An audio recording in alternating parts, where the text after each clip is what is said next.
Hi, everybody. Welcome back to this, the fourth and final in this series of talks about the everlasting covenant.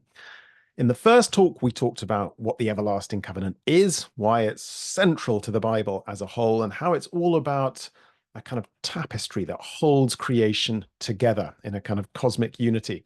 In the second talk, we got into how that covenant can be broken, for example, through ignorance or idolatry or injustice, and how when that happens, all of creation is at risk, like a tapestry that's threatening to unravel.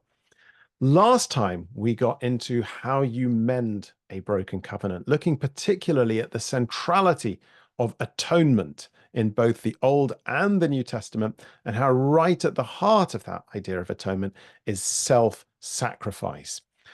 And this time, we're going to pick straight up from where we left off and explore how that idea of self-sacrifice can be used in our own times to help us mend broken relationships. Which relationships are we talking about? Well, it's that four sets of relationships that we talked about in the second talk. Our relationships with ourselves, our relationship with each other, our relationship with creation, and finally, our relationship with God. So let's start at the I level, at our kind of relationship with ourselves. And I want to begin with this quote that is from Jesus in the book of Matthew, where Jesus says that whoever would save his life will lose it, and whoever loses his life will find it. Now, this is a kind of a difficult and counterintuitive statement, but seems to have something to do with the idea of self-sacrifice, of kind of dying to ourselves, and how that can set the stage for maybe being reborn. And I think someone who's really helpful in helping us get to grips with this is Cynthia Bourgeault, who's an American Episcopalian priest, amazing teacher of Christian meditation and contemplative prayer, and really an all-round modern mystic. And she has this observation to say that dying to self means being willing to let go of what I want or think I want in order to create space for God to direct, lead, and guide me into a truer way of being. So that's really interesting, this idea of dying to self and how that sets the stage for a kind of rebirth, where what's dying here is that small ego sense of who we are, the part of us that's kind of, always looking for more, always kind of concerned with that narrow, kind of selfish agenda, letting go of that, dying to that idea of ourself, and allowing the rebirth to be something much bigger and deeper and more connected and expansive. So it's this idea of rebirth that we saw in all of those myths that we looked at last time, where the kind of principal character undertakes a heroic act of self-sacrifice, thinks they're going to die, does it anyway, and finds that they're reborn as something kind of larger, more connected, and more loving. And just to take us all the way back to the first of this series of talks, remember that idea of Margaret Barker's, where she talks about how in temple theology, resurrection was not a post-mortem experience, that when in the Garden of Eden, we would eat of the tree that we were supposed to eat from, that's to say, the tree of life, wisdom's tree, that would kind of make us reborn, able to see reality as it truly is, and becoming angelic in the process. So I love here the idea that, what we're letting go of in that small ego self is that status anxiety, that idea that we're not sufficient and that we need to acquire stuff to make us enough. And instead replace that with the idea of self-sufficiency, that very Sabbath idea that we're absolutely fine as we are. We don't need anything else to make us whole. Everything we have, everything we need rather, is right here. So that's how we can restore our relationship with ourselves through self-sacrifice. What about our relationship with each other? Well, this is where the idea of love is obviously central, and specifically the idea of chesed, which in the Old Testament is often translated as steadfast love. In the book of Hosea, God says specifically, I desire steadfast love and not sacrifice. And then Jesus says in the Gospels, a new commandment I give you, love one another. And this is sort of a different kind of sacrifice. What God's saying here in the book of Hosea is that God doesn't need sacrifices of the kind that were made in the first temple, but rather wants us to offer the kind of self-sacrifice, that living sacrifice that we hear about in the book of Romans, through expressing steadfast love or loving kindness towards each other, which again is exactly what Jesus is talking about in the New Testament. It's that kind of not just putting ourselves first and being selfish, but rather embodying that more connected, that inescapable network of mutuality that Martin Luther King talks about. And I think Albert Einstein has a really beautiful way of putting this, where he talks about the illusion of separation that we all have, that the idea that we're kind of lone, solitary individuals with our own interests, and that's a kind of prison, an illusion that we're caught in, and that our task, as he puts it, must be to free ourselves from this prison by widening our circles of compassion to embrace all living creatures and the whole of nature in its beauty. So there's an absolutely exquisite description there of kind of breaking out of that prison, that illusion of separation, and instead expanding our circles of compassion, our circles of chesed, to include more and more people, ultimately including all 8 billion of us and future generations and other species and future generations of them as well. Absolutely gorgeous description of kind of how that self-sacrifice of letting go of the ego can actually liberate us into that much larger form of being alive. And this leads us up to the kind of third level of all of this. We've seen how self-sacrifice at the I level is liberating, how self-sacrifice at the we level reconnects us. And now let's talk about the world level, about the kind of, the totality of creation and how self-sacrifice can help us to restore that.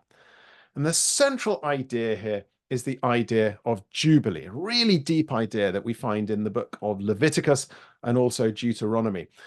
And we know that Jubilee is all about the idea of atonement and hence self-sacrifice, because Jubilees would be proclaimed on the Day of Atonement. The Bible's really explicit that the two ideas are very much bound up together. And in effect, the best way to understand Jubilees, which were supposed to happen once every 50 years, was that they were like the social and political expression of atonement.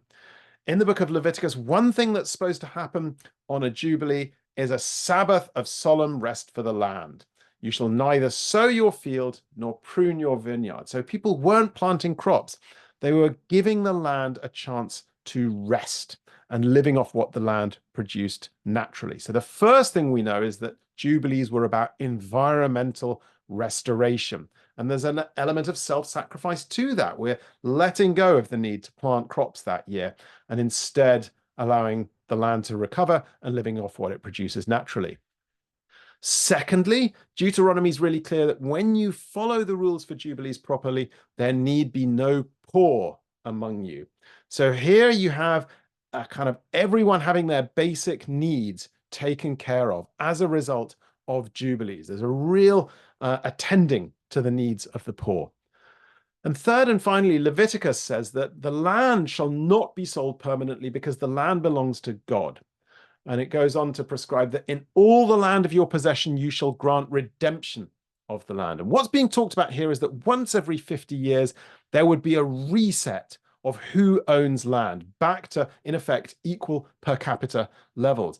What's happening here is basically a reset of wealth ownership, because land in those days was wealth, so that instead of huge inequalities being allowed to build up and up and up over successive generations, twice every 100 years, there would be a reset to bring things back into balance. So you can see across these three strands, the idea of self-sacrifice and how that brings things back into balance at one ment. So kind of healing and bridging and reweaving the tapestry of the everlasting covenant.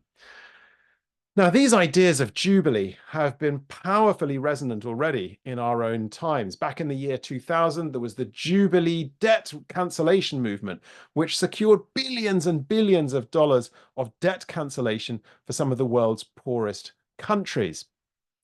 And I was actually one of the authors of this report for Tear Fund, which came out in 2015, which was all about the idea that what we need right now in our own times is a restorative economy, one that lives within environmental limits, that ensures that everyone can meet their basic needs, and that prevents extreme inequality from building up. 3,000 years on, these ideas about Jubilee are just as relevant in our own times as they ever were.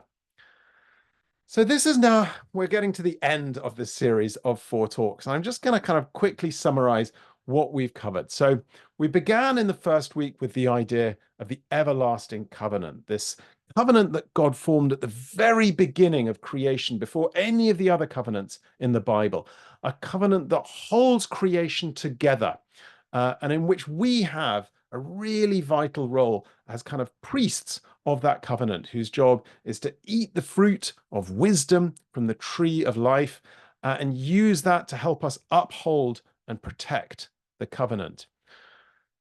In the second talk, we then explored how we can break the covenant, how we can do that, particularly through broken relationships, as we've been talking about this time as well, and through things like ignorance or idolatry or injustice. We also looked in that second talk about how evil comes into the world, the idea of fallen angels in the book of Enoch, and how that can help us to understand how evil is not just about individual choices, but can be rooted in systems or institutions as well, which, in the words of Walter Wink, the South African theologian and activist, institutions also have their own angel, and that angel can be fallen.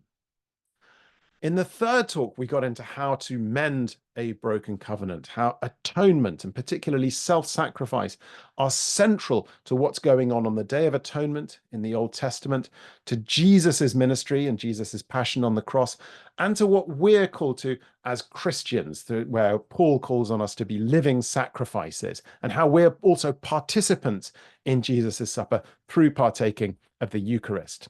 And the idea of self-sacrifice being something that isn't just there in the pages of the Bible, but something that we're called to as well. And we also looked at the idea that creation is waiting with eager longing for the revealing of the children of God, that when we're ready to do those acts of self-sacrifice and experience the kind of rebirth and the restoration that comes with that, that's what the whole of creation has been waiting for. And there's beautiful imagery in parts of the Bible of kind of bumper crops and, enormous environmental plenty resulting from the everlasting covenant having been restored. Although the everlasting covenant is a 3,000-year-old idea, it's still really relevant in our own times, both in those images of what happens when the covenant is broken and how they're eerily reminiscent of the kind of climate emergency and environmental destruction we're living in today, but also in how the idea of self-sacrifice at every level, from letting go of the kind of grasping ego to really living loving kindness with our fellow people in everyday life, through to pursuing social and political agendas like Jubilee. All of these things are as relevant today as they were 3,000 years ago. This level, 3 levels of I, we, and world. This is what self-sacrifice means in our own times. And if we can do that, the future looks like one of restoration and rebirth. Thanks so much for watching.